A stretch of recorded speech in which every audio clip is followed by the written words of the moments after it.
بسم الله والصلاة والسلام على من لا نبي بعده. أعوذ بالله من الشيطان الرجيم. اللهم وفقنا لما تحب وترضى. وأنا ذي السلامي أصحابتي إذا شرفتي قيمها له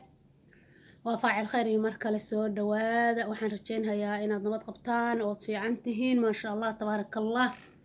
ما أنت قصة عجيبة أيان إذن هايا قصة أنا وحيالة فربضان يعقل بدن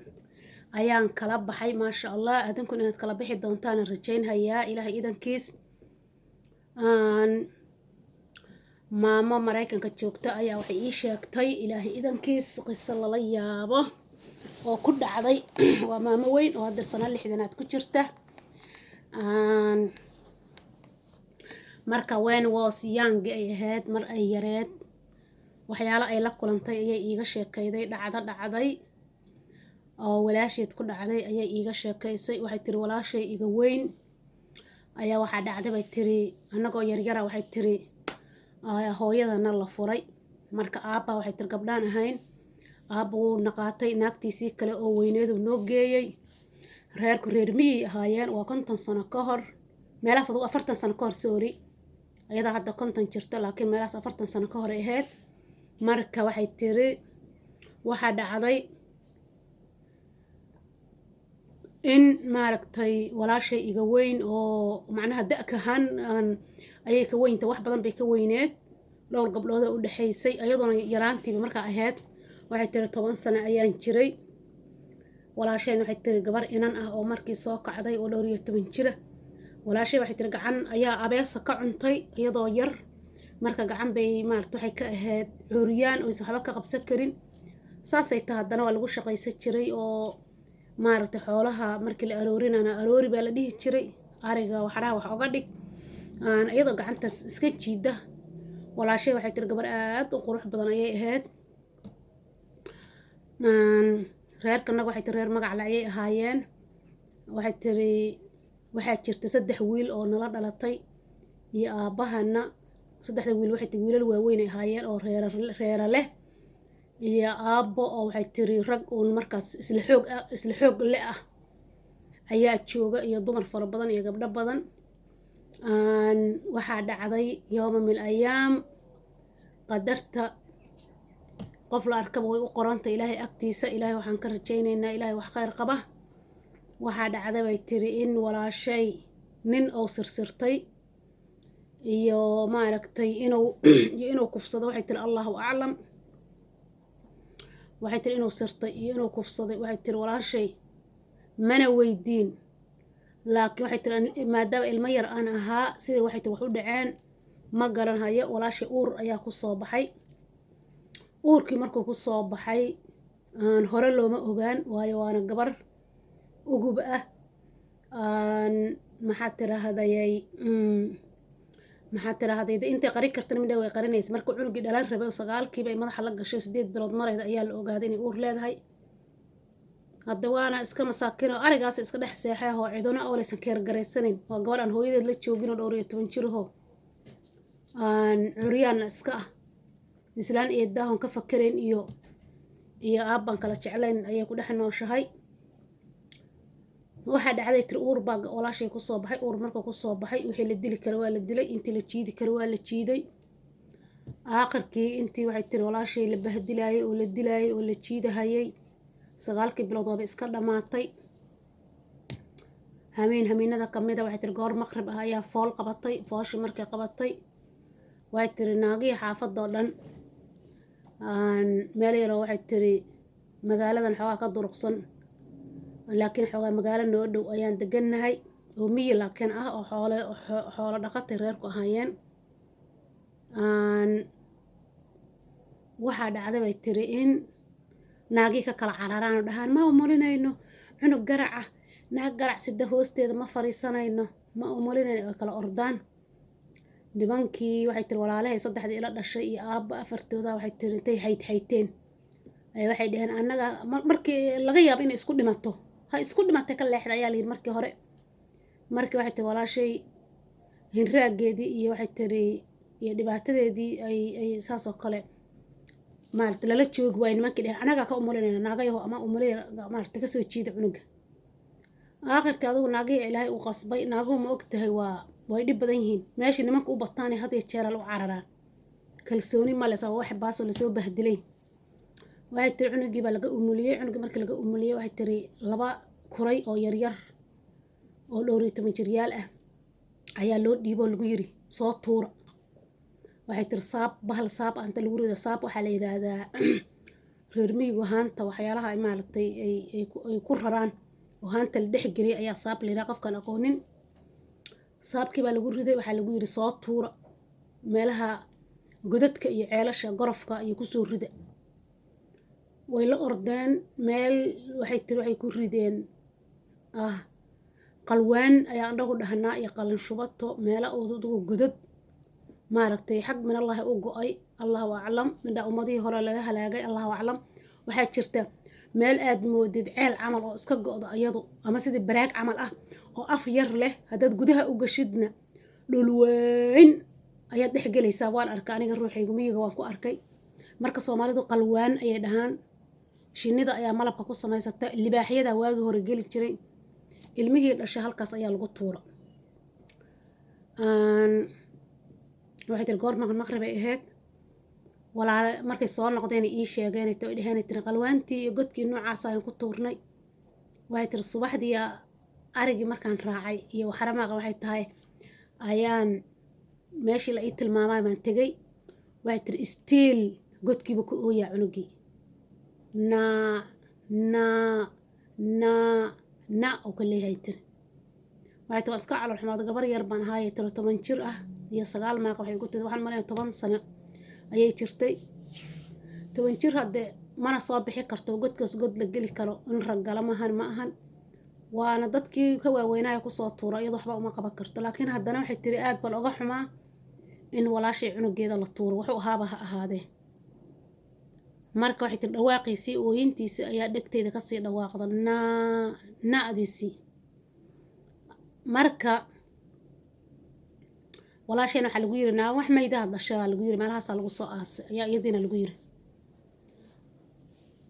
sidaas waxay tiri cunugii ku dhintay maalintii dambe haddana ku noqday waxay tiri waxba ma jirin ay tiri wax dhawaaq uu dhintay maalintii saddexaad waxay tiri uu soo uray sidii maartay maydku soo uro kala ama baqtigu markaas ay ogaaday tiri inuu dhintay bahal ma cunin laakiin sidaas uu ku dhintay marka ragana ka dambeeyay tiri nimanka afarta ahaa ayaa wakiilka ahayo dhaheen maadaama gacan curiyaan ka tahay balaayada iyo garacna nagu kori mayso naguna kori mayso ka tuura ayadoona ma korsa kartay marka waxay tiri ka bacdi markaan diintii bartay oo qurbo ay timid oo wax badan ogaatay waxaan la yaabaa tiri reerkanaga cuqubadaas hagee ka aadayaan adduunkii kolley waxay tiri dhibaato kuma dhicin reerkii laakiin aakhiro nimankaas waaweyn oo walaalahay iyo aabahay waxay tiri way ka go'anta waayo naf ilaahay abuurtay ayay dileen oo waliba si xun loo dilay oo haddana cunug dhiigoodii cunugu soo doona ha ku dhasho haddii marka hore gabadha la xifdin waayo oo maaragtay ilaahay qadartiis ay ku dhacdo in maaragtay nafle saa loo dilo oo naf ilaahay abuurtay silcaas lagu dilo run ahaantii ma banaana marka hore haddii dambi gabadha gashay ama la kufsado uur ku soo baxo uurkaas wuxuu xaq u leeyahay in la xanaaleeyo ilmahaas yarka ah in la dilo diinta islaamka waa kasoo horjeeda xaaraam waa naf ilaahay abuuray waxay tiri walaalkay weyn oo wiilasha u weynaa ka bacdi waxay tiri reer saas oo kale iyaguna gabadhooda ilma aabalaan ay dhashay oo waxaa jirtay oo waad dambe u arkay tiri oo wiil xoog leh 20 sano ka bacdi waxay tiri walaalkay arkay waxay tiri reerka iyagu iskamay dilin way korsadeen markaas wuxuu arkay tiri wiilkii oo reerkii xoolihii shubaay oo xoog iyo firfircoonida markaas waxay tiri wuxuu ku shalay Allah warkii yara hadana iska dili lahayn ana saano iigu shaqaylaha alla kii yara inaan iska korsaday ahayd alla ka cabsi waxay tiri ma jiro iyo ilaahu ay igu cadaabin laakiin wuxuu leeyahay war hadaan iska haysan lahaa saano iigu shaqaylaha marka maamadaas markay hadalka ii sheegtay waxaan ogaaday oo halka iiga soo baxda ilmaha bacaha lagu xirahayo oo geedaha dhexdooda ayaan waxaan fiirsanayay islaan dhahaysa geed tiintiina ayaa lagu dhex riday markaasaan jaqaaqadiisii ay ku wareegaysanaya dhawaaqiisan maqlay tiri saq dhexe saasaan waxay tiri ta dhex gala geedii oo i xagxagteen ayaan kasoo jiiday tiri wiil 2 jiro u ciyaaraay ilmo badanaa arkaynaa tiifiyada la keenaa la leeyahay meel qashin qubaha lasoo dhigo bacaa lagu xiray qaar la leeyahay baabuur baa la hoos dhigay waxaan halkaas anigu caqligan kala baxay waxaa weeye hooyooyinka iyo gabdhaha ilmaha dhala inaysan tuurin oo waxa tuura ay yihiin ehelka inay ehelka yihiin ragga iyo dumarka la dhashay gabadhaas ayaa halkaas aan ka cadaystay oo halka iiga soo baxday ma garatay marka waxa weeye walaalayaalow wiilkaas gabadha tuurahaya oo gabadha cunuga ka tuura waxa dhici karta gabdho islaameed asna inuu soo uureeyay oo asna kuwiisa saa loo tuurahay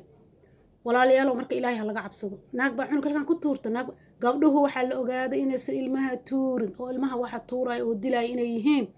gabadha ehelkeeda gabdhaha iyo wiilasha la dhashay especially wiilasha asagoo ka walwalahaya hadhow maqaayadaha iyo fadhi ku dararka ma fariisan kartid waxaa lagu leeyahay walaashiisa waxa la dhashay yaa asagoo taa ka fakaraya oo yoomal qiyaama ka fakaraynin ayuu cunugu saa markuu u dhasho ayuu naagaha inta la heshiiyo asaa qofkii waa qof umula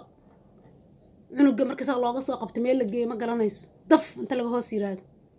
ayaa bahalka loo tuuraya ama bacaha lagu xirayaa ilaaha dila ayaa dhinta kuwa badan baa sarfeefay warhoy ilaahay ka baqa